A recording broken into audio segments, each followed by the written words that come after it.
آج شاید وہ وقت آ گیا ہے کہ ان باتوں کو طے کیا جائے. آج اگر مجرم نہیں تو اپنے آپ کو ملزم ضرور محسوس کرتا ہوں. دنیا کا واحد ملک ہے جہاں پر ایک ادارہ ایک آمر نے بنایا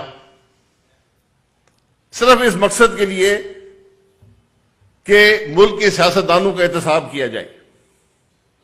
آپ ریکارڈ منگا لیں کتنے سیاستدانوں کا احتساب ہوا ہے اس ادارے کے اندر. اس ملک کی فوج کا سربراہ کہتا ہے اپنی پارٹی بدل لو. انٹیلیجنس کا ہیڈ کہتا ہے کہ تم الیکشن نہیں جیتو گے. تو ہم تو خود اپنے پیر پر کھلاڑی مارنے کو تیار ہیں. اس ملک کی فوج کا سربراہ کہتا ہے اپنی پارٹی بدل لو. انٹیلیجنس کا ہیڈ کہتا ہے کہ تم الیکشن نہیں جیتو گے. تو ہم تو خود اپنے پیر پر کھلاڑی مارنے کو تیار ہیں کہ ہم اگر ملک کے پارلیمان میں وہ لوگ نہیں بھیج سکیں یا ان کو روکیں جو حقیقی طور پر ملک کے مسائل حل کر سکتے ہوں تو پھر کیسے ملک چلے گا. یہ بڑی بنیادی باتیں ہیں جو جن کا آج شاید وہ وقت آ گیا ہے کہ ان باتوں کو طے کیا جائے. ہم سب کرپشن کی بات کرتے ہیں. سب سے بڑا نعرہ ہمارے ملک میں کرپشن کا ہے. دنیا کا واحد ملک ہے جہاں پر ایک ادارہ ایک آمر نے بنایا صرف اس مقصد کے لیے کہ ملک کے سیاستدانوں کا احتساب کیا جائے. آپ ریکارڈ منگا لیں کتنے سیاستدانوں کا احتساب ہوا ہے اس ادارے کے اندر.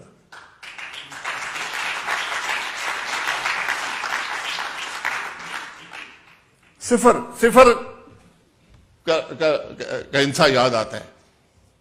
ایک آدمی کا ہوا ہے وہ جو ہوا ہے سب کے سامنے ہوا ہے. اس کا مطلب ہے کہ اس ملک کے سارے 24 سال میں آپ کو کوئی کرپٹ سیاستدان نہیں ملا.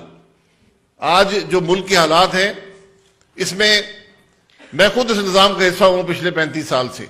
آپ یقین کریں کہ میں آج اگر مجرم نہیں تو اپنے آپ کو ملزم ضرور محسوس کرتا ہوں. اور ہم سب جو اقتدار میں رہے ہیں چاہے سیاست میں ہوں چاہے فوج میں ہوں چاہے جوڈیشری میں ہوں میڈیا میں ہوں یہ وہ لوگ ہیں جو ملک کے معاملات پر اثر انداز ہوتے ہیں.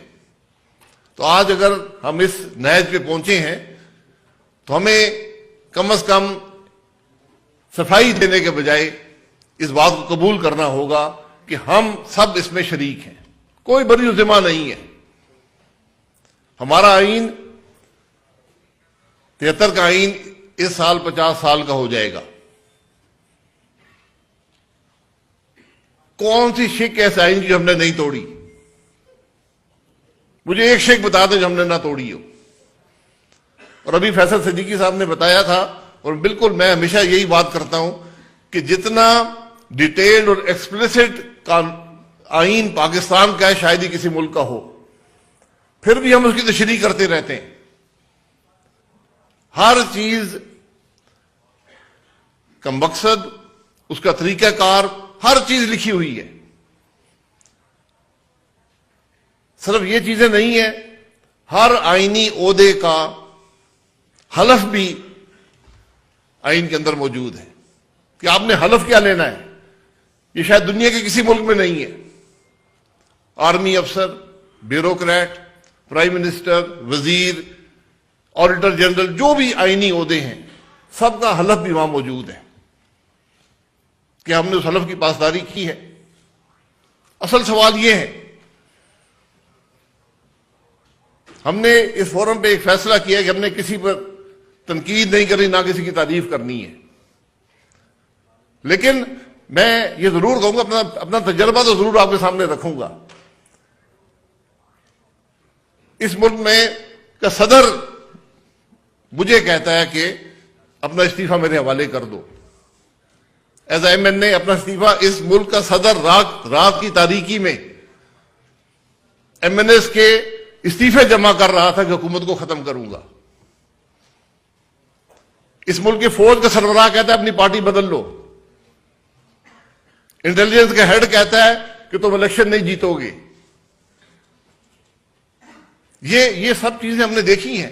اس ملک کے پارلیمان میں عوام کی رجسٹریشن نہیں ہوتی, حکومت کی سہولت کے لیے ہوتی ہے. میں 35 سال سے ایوان میں آتا جاتا ہوں, آپ یقین کریں میں نے کوئی ایسی رجسٹریشن مجھے یاد نہیں ہے جو عوام کی سہولت کے لیے ہو.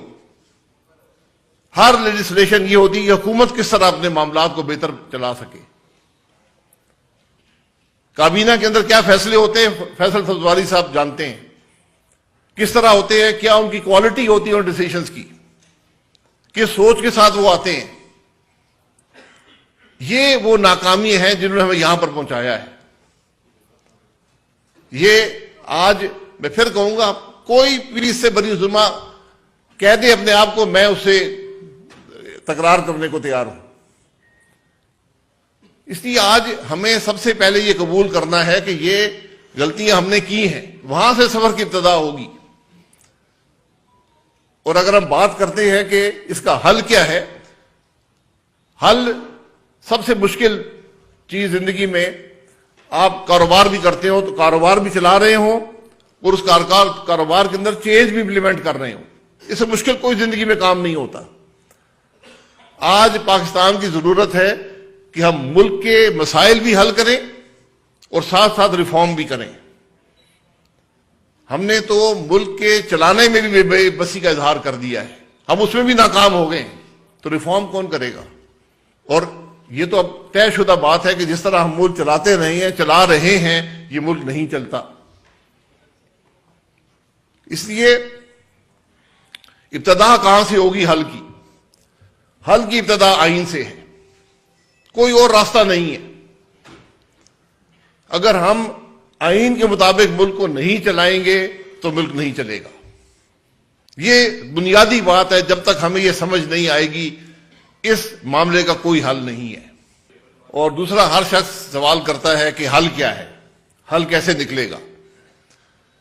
یہ ایک ایسا سوال ہے جس کا جواب کم از کم جو میرے پاس ہے وہ آپ یہاں پر سن چکے ہیں کہ اس کا جواب کیا ہے. لیکن اس سے پہلے میں چند باتیں اور ضرور کر دوں گا کہ, اور یہ میرے بھائی مصطفیٰ نواز صاحب اکثر کرتے ہیں کہ معیشت کا تو نہیں پتا کہ دیوالیہ ہو گیا ہے یا نہیں, لیکن سیاست کا ملک میں دیوالیہ ہو گیا ہے.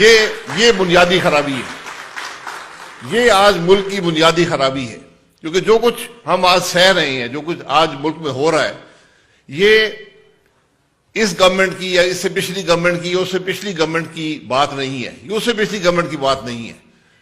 یہ ایک تسلسل ہے غلط فیصلوں کا, یا فیصلے نہ کرنے کا, یا سیاست میں مداخلت کا, یا آئین توڑنے کا, جو آج انتہا کو پہنچا ہے. ہمیں اس بات کو قبول کرنا ہوگا, اس بات کا اعتراف کرنا ہوگا. آج ہمارا نوجوان مایوس ہے. آج سب سے بڑا خطرہ ملک کو جو میں سمجھتا ہوں, یہ معیشت بھی انشاءاللہ ٹھیک ہو جائے گی, سب محنت کریں گے ٹھیک ہو جائے گی. لیکن جو مایوسی آج نوجوان کو ملی ہے, جو معاشرے کے اندر بے چینی ہے, جو معاشرے کے اندر نفاق ہے, یہ کیسے ختم ہوگا؟